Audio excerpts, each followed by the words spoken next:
মোথাবাড়ি কাণ্ডে মোফাক্কারুল ইসলামের ভূমিকা রহস্যজনক। মোথাবাড়ি মামলায় আদালতে সওয়াল এনআইএ। অন্যান্য রাজনৈতিক ব্যক্তিত্বকে ছেড়ে দিয়ে মোফাক্কারুলকে ফাঁসানো হচ্ছে।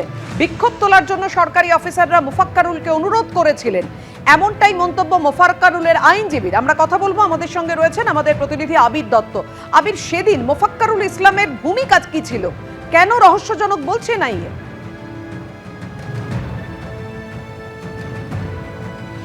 দেখো, শুরুতেই তোমায় বলি যে 12টা মামলা রিরেজিস্টার করা হয়েছে এনআইএর তরফ থেকে। তার মধ্য থেকে যে 49 জনকে আজকে আদালতে পেশ করা হয়েছে সেখানেই রয়েছে মোফাক্কারুলের বিরুদ্ধে যেটা এনআইএর তরফ থেকে আদালত কক্ষে জানানো হচ্ছে যে তার ভূমিকা রহস্যজনক, তাকে জেরার প্রয়োজনীয়তা রয়েছে। তবে আপাতত 12 জনকে, 49 জনের মধ্যে 12 জনকে তারা হেফাজতে চাইছেন।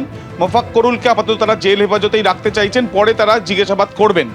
তবে এই ক্ষেত্রে মোফাক্কারুলের আইনজীবী তিনি কিন্তু স্পষ্টত দুটো বিষয় গুরুত্বপূর্ণ তিনি আদালতের কাছে তুলে ধরেছেন।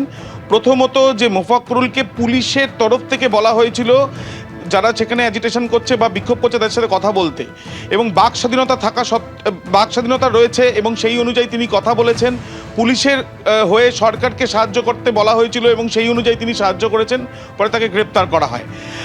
এছাড়াও এই 49 জনের মধ্যে ওই মোথাবাড়ি অঞ্চলের আইএসএফ এর প্রার্থী, যিনি বাম সমর্থিত প্রার্থী, তাকেও গ্রেপ্তার করেছিল পুলিশ, যাকে আজকে আদালতে পেশ করা হয়েছিল এনআইএর তরফ থেকে।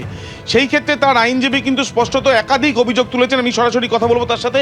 ইয়াসিনবাবু, একটা জিনিস বলুন, আপনি আজকে আদালতে কক্ষে বললেন যে অনেক রাজনৈতিক দল, বিশেষ করে তৃণমূলের নামও বললেন, যেখানে তাদের ভূমিকা, সেখানকার নেতাদেরও ভূমিকা ছিল বলে বলছেন। কি অভিযোগ তুললেন আদালতে?